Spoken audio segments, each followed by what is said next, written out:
Hello, thank you for joining us. We're going to start our broadcast in just a couple of moments. Just wanted to let you know that we're here and just waiting for the last of the people to arrive.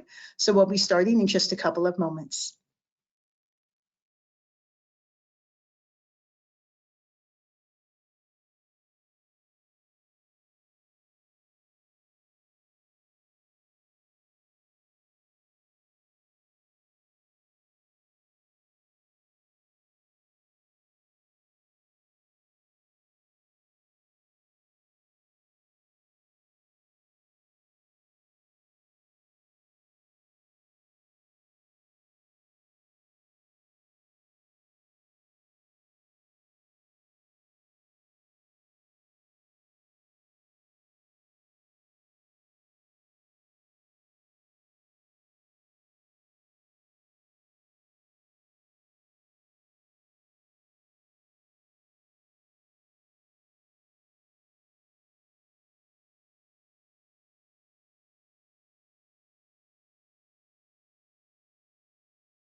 Hello, thank you for joining us. This is the webinar for the TrueNorth cycle, and we're all glad that you could join us. I have with me Jim Stabinsky, who is the CEO of CCI, and I am Lisa Rosenfield. I am the TrueNorth liaison, and I just want to make sure that everybody is able to hear me. If you are able to hear me, can you please send in a quick chat to let me know?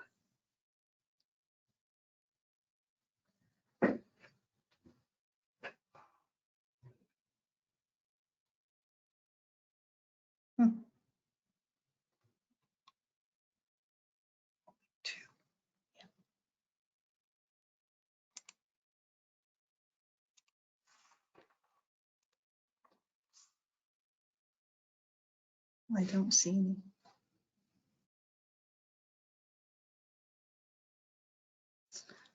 Okay, so we are happy to have you join us for this presentation. Our objectives are to talk about the portions and the scoring for the TrueNorth application, and to also provide you with an overview of the award and the processes of applying and evaluations of the applications.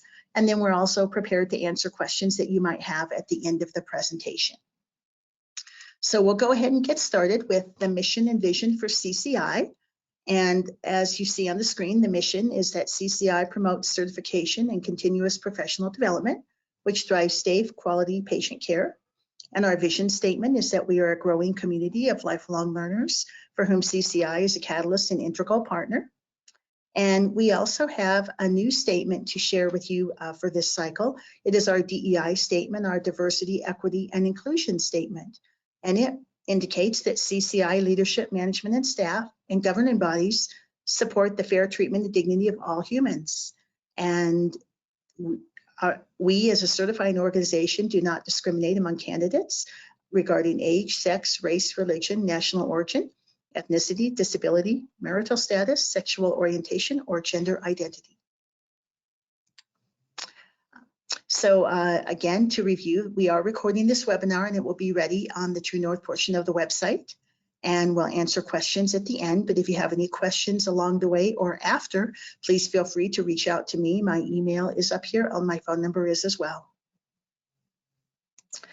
Okay, so we'll go ahead and get started with the overview of the award. And we obviously administer credentials to peri-op nurses, and we developed the TrueNorth Award because we wanted to recognize the organizations that focus on certification to guide their nursing staff to be lifelong learners. And that's where the TrueNorth Award came from. And because we are a certification organization, our focus is on promoting certification among perioperative nurses. And therefore, we want to also support facilities who support certification for perioperative nurses, because certification allows nurses to demonstrate their mastery of knowledge. And we feel that that is an important contribution to safety and patient outcomes. So the award has several components. The winner will get a recognition plaque along with 5 certification or recertification vouchers to be distributed as the organization sees fit. They will also receive an on-site presentation of the award, and that presentation involves our CEO and our board president and myself, and they will also receive $1,500 for a celebratory reception, because we want to honor the people who are in fact promoting certification and have won this award. And then we will also provide communication regarding the winner. And there is a blog post involved in that, as well as an interview. And just in terms of eligibility, any healthcare organizations who employ certified nurses, and those certifications are listed, and those are the ones that CCI sponsors, are eligible to apply, including hospitals and health systems, surgical services departments, and ambulatory surgery centers, a unit or division of a larger facility or organization, and also a self-nomination. However, any organizations that employ any member of the CCI Board of Directors or CCI staff are not eligible to apply for this award. In terms of the nomination criteria, the applications will open on October 1st, and all of the criteria is very clearly spelled out in the applications, but they will be evaluated on specific criteria divided into 4 categories, and we'll discuss that a little bit later in this presentation. And all of these criteria focus on how organizations advance the cause of perioperative specialty nursing certification. That is the whole focus of the award, the application, and all of the components. And obviously the recipient of the award will have a history of implementing activities to encourage, support, and reward professional perioperative registered nurses in achieving the certifications that CCI offers, to include CNOR, CSSM, CNAMB, CNSCP, CFPN, and MPDA-BC.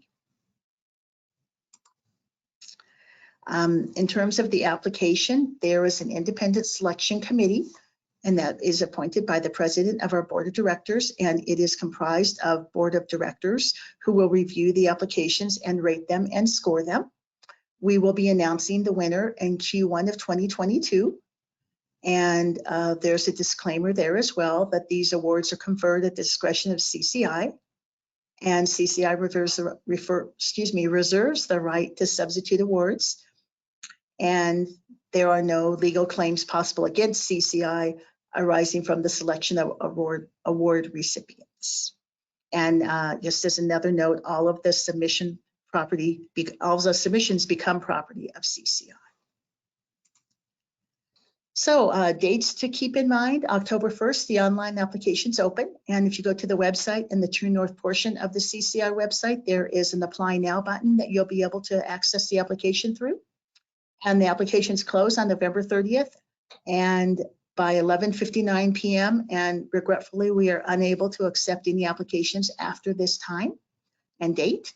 And then the winner will be notified in Q1 of 2022, and the non-winners will also be notified. So I'm going to turn it over to Jim, our CEO, to discuss the sections of the applications and the specific numbers of points and criteria in each of those sections. All right, thanks, Lisa.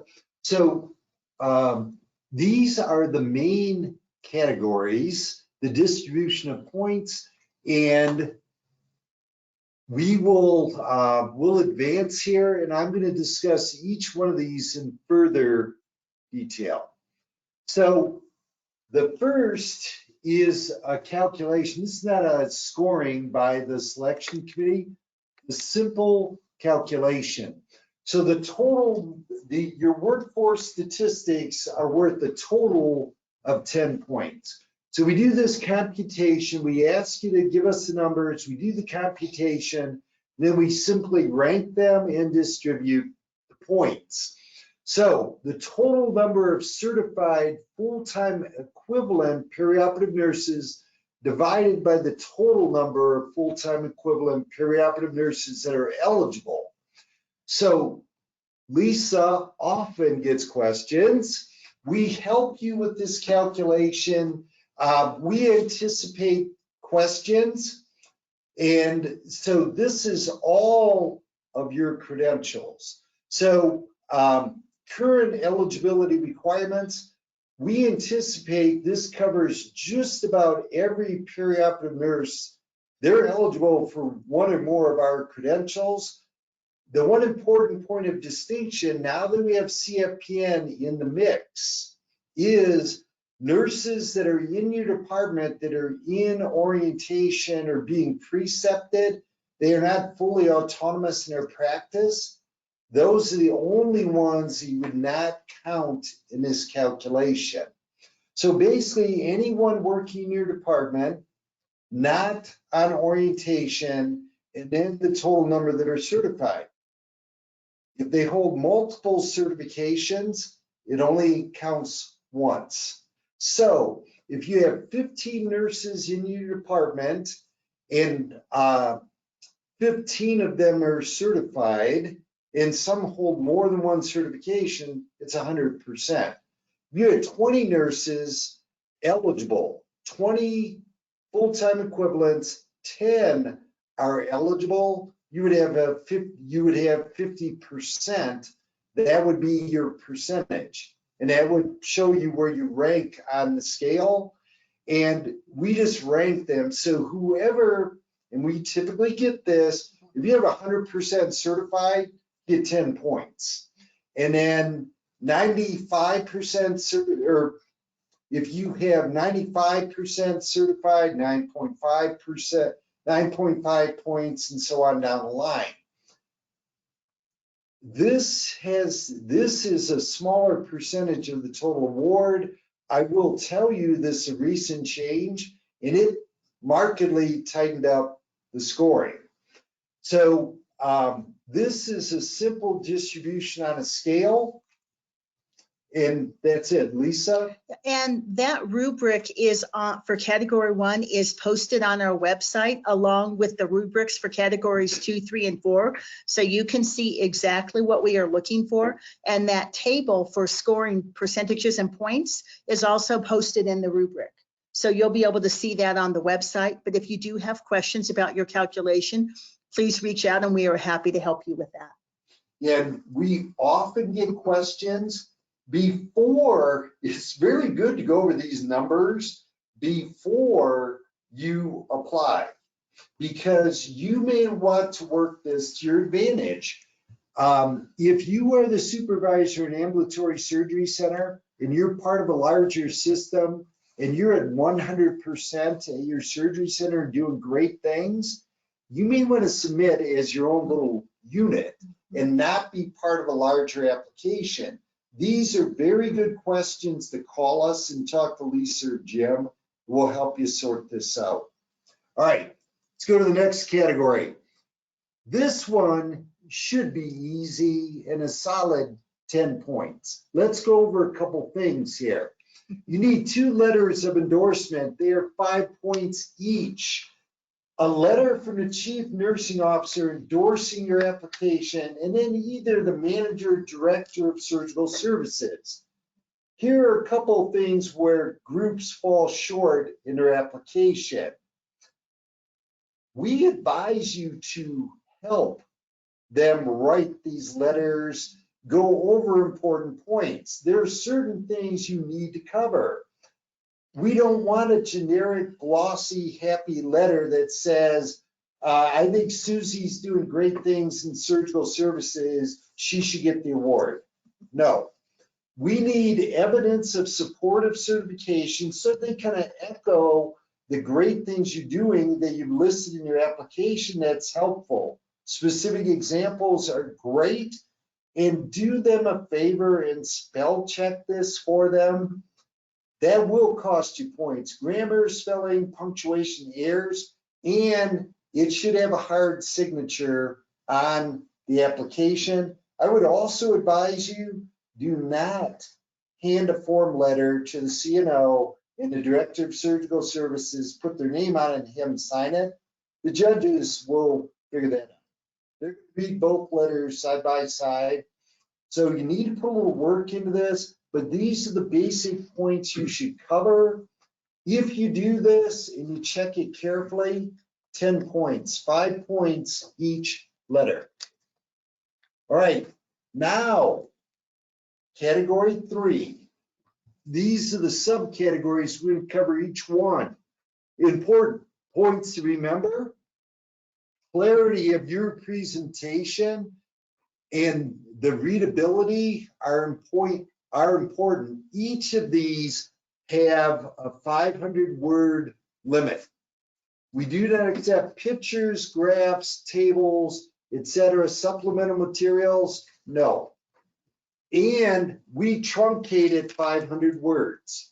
So once you hit this, we will not consider anything past 500 words. Let's talk about the categories in detail. Number 1, category 3A, 7 points. The other thing in the rubric, we give you the examples. I can tell you how the judges do this. They will actually go through your application. They're going to go right to this category. They're going to read through it, and they're going to check off against the scoring rubric. Did you actually mention that you do these things? You have a newsletter, you have celebratory meals, etc. You need to say it. And you need to spell out what are all your recognition activities. We tell you the ones we're looking for, and you need to clearly spell it out that you're doing these things.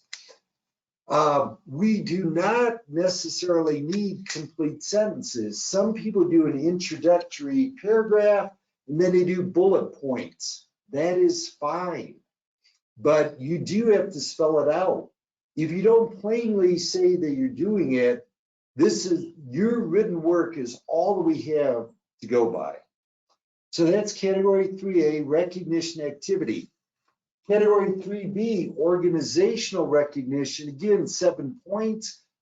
Programs which exist to support perioperative certified nurses.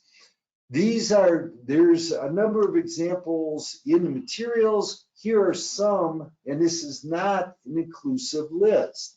That you have a clinical ladder that rewards certification, bonus or pay raise for certification, reimbursement for certification prep courses. All of these are examples. Another hint, if you don't have these, you do not need to put a statement in that says, we think that's a great idea, but we can't do that. You know, we have a union here, we can't do this activity. Don't bother. Either you do it in your document and we can see it, recognize and give you points, or you don't. And there's no need to put in extraneous statements. It hurts the readability. Just spell it out plainly and make sure that we can tell that you actually have these programs. Perioperative department recognition, departmental program structures that support certified nurses. Examples that you participate in the Take 2 program, you do CNOR strong recognition, you have a perioperative journal club. All of these are examples. There are more, but again, spell it out that you actually do these. If you don't, there's no need to speak to it. Tell us which ones you do. Lisa? One thing about these categories as well is when you see the rubrics and the application, the examples, some of them, if you don't have them right now, you can go ahead and get them started as long as they are started before you submit your application. So for instance, a journal club costs no money. It's a very easy thing to start. And if you think, oh, what a great idea, we don't have that, you can go ahead and start that. Then when you submit your application, you say, yes, we have a journal club. And so some of those things that are going to earn you points can be done relatively quickly and also either free or very inexpensively. So don't feel as though if you don't have it in place the minute you see the rubric, you can't do it. If it's something you can get implemented before you submit your application, then absolutely you can implement it and then put it on your application.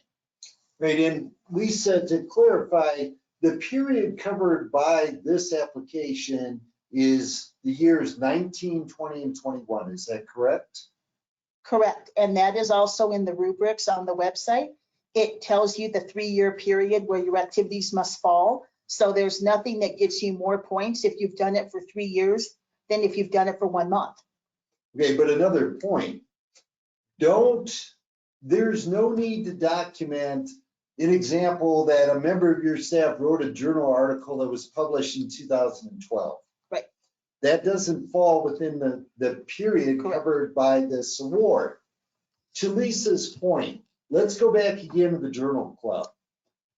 If you were to put in your application in category 3C, initiated a journal club in 2021, you have a journal club. There's no extra points for how long you had it. You have one, you initiated it. Part of TrueNorth is showing you the best things that are out there, and you build your program to get to the best of what's out there. That's part of the program. All right, 3D, demonstration of expertise by certificates. Again, remember 500-word limit. These are things like publishing a professional article, presenting. We want you to disseminate the great things you're doing. If you put in place, let's say, a program to cut down on surgical site infections, you achieved outstanding results, and then you shared those at a professional meeting, you wrote an article, that shows the so what and follows it all the way through. So other things you can do is volunteer with a certification organization like us, or A, B, P, A, and C, the PACU nurses, those sorts of things. That's what's kept. These are individual contributions of certificates. And then finally, category 3E, which is worth 4 points. This is the category that gets wasted by more applications. It's really a shame. So if you have any activities of substance that somehow you couldn't figure out where to put them in otherwise, but you think they're worthy of recognition, put them here. I have only one caveat here. Don't send in a generalized statement here and say, we love certification, we support it. That doesn't count as an activity. That's not an achievement. And the judges are savvy enough, they're going to see that. If you have something of substance and it just doesn't seem to fit elsewhere, document it. We can't give you points for things that you haven't documented. This is a good place to try to catch that and put it here. 4 nice bullet points of achievements not documented elsewhere kind of add up nicely in the whole 4 points thing. So remember category 3E, but don't just put filler in here and give us a generalized statement. And we can also tell you that while 4 points in the grand scheme of things does not sound like an enormous amount of points, we have had winners win with a couple of points. So 2 points have made the difference. So when you put it in that perspective, 4 points could very much make a difference. So it's worth utilizing. Yeah, don't give away points if you have more material. All right, here's where the rubber meets the road. The biggest part of the points total is here. It's category 4. We want to know the impact of certification. This entire category, you have 1,500 words, and this is truncated. And after 1,500 words, you are done. And we will not evaluate anything else. If you saved your best statement for the closing argument, and that started at 15:01, the judges will never see that because Lisa actually clips these off and we do a word count and that's it. So here, if there's two words that describe what needs to go in here, it's this. So what? This is where you need to document the so what. So we want your narrative. This is where you tell your story about how his certification produced changes. This could be nursing sensitive outcomes. It could be staff outcomes, better things for the nursing staff. This is where you document it. It falls into three categories: documentation and citation of specific examples. It would be great if you numbered these and you were very clear about the achievements. To be clear, this may have been something that you spoke to earlier, but this is where you really give us the detail. That you had a quality improvement project. You did a lean project that cut your IUSS by 80%. This is where we want the details. But it is not enough to say that you put a quality improvement committee in place and you dealt with these topics. And there was a certified nurse that did the work. What happened? So if you put a quality improvement process in place, that was many certified nurses worked on that, and then you cut your surgical site infection rate by 50%, that is the so what. A so what could be you did a great project and then you disseminated your findings and you presented at Surgical Conference and Expo or our manager, and there were 200 attendees at your meeting and 10 of those people ask you for a copy of your instrument. That is the so what. So saying that you had a committee or saying that you did a project is part of it. Well, we want to know the so what and the impact of the accomplishments and the achievements. Bullet points are fine here also, but readability, grammar, good sentence construction, all of that is in here because quality of writing is 10 points. If it is difficult to follow and we just can't discern what you're trying to tell us, that will cost you in the quality of writing. So remember, documentation and citation of specific examples, numbering them or citing them and making a clear distinction, a paragraph or a bullet point is very helpful. And remember, what we're looking for is the impact. What did that committee accomplish? What's the net result of that? That's what we're looking for. So remember, we want you to tell the story of the so what. What kind of changes did this accomplish for your patients, your nursing staff, and how did you disseminate that?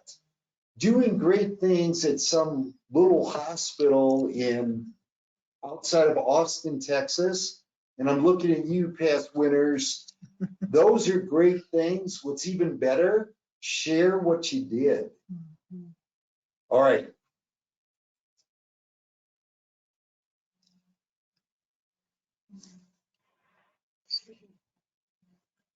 Lisa, if you can help me. I'm sorry.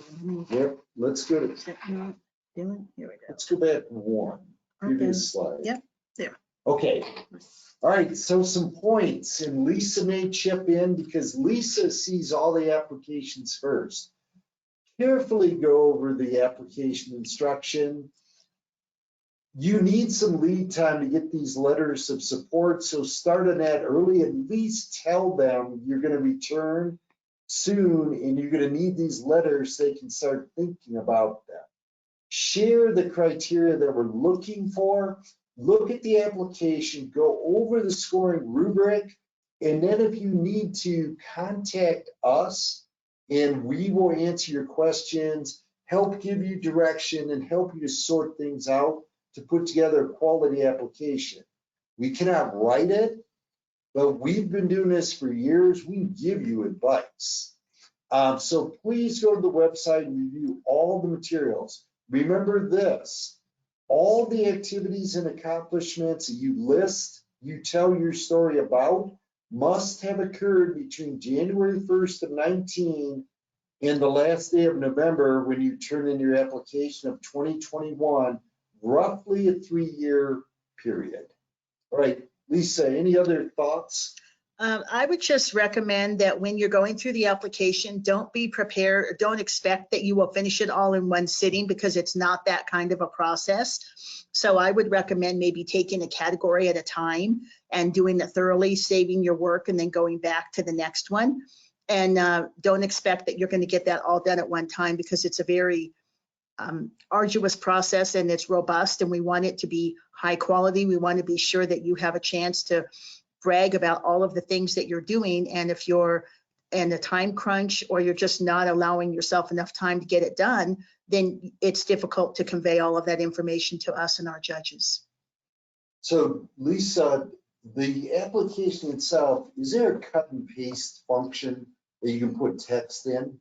There are text boxes that, so if you want to, that's a good point, Jim, thank you. If you want to pull up a Word doc and start laying it out with your bullet points, do your word counts, do your spell check, do all of that outside of the application. Once you realize read the questions and find out what kind of information you need, then you can cut and paste it into the application, and you don't have to do all of that in the middle of the application.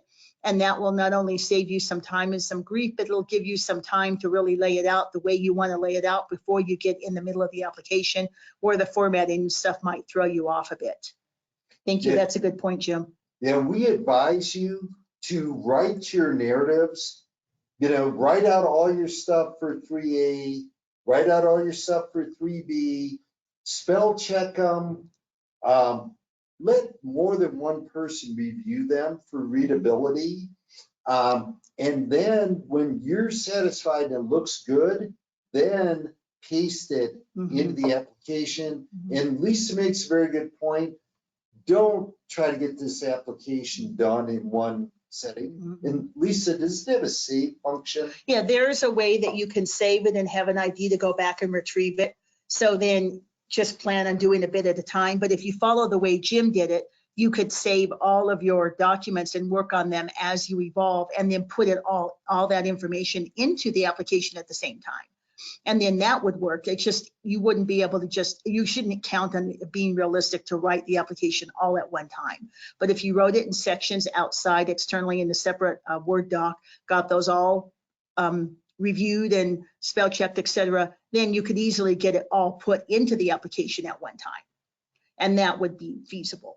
So, we're here to help you, and please reach out if you have questions, because we'd much rather that you reached out 12 times with questions than skip it because you didn't know what to do, or do it wrong and do yourself a disservice and keep yourself from getting credit that you should get because you didn't know how to put that information in. We'd much rather help you and answer your questions. So please, please reach out. We are happy to spend as much time as you need answering your questions so that you can get all of your information in and get all the credit you deserve. All right, I think that's all of our slides. So at this point, we'll take any questions if you have them. Do we have anything in the chat box? Oops, let's see. No, there's nothing in the chat box. Does anybody have any questions? Okay, well, thank you for joining us, and please look for the application on the website October 1st and the rubrics as well. And please reach out to Jim and I if you have any questions. We are most happy to help. We are looking forward to seeing your applications, and thank you so much for joining us.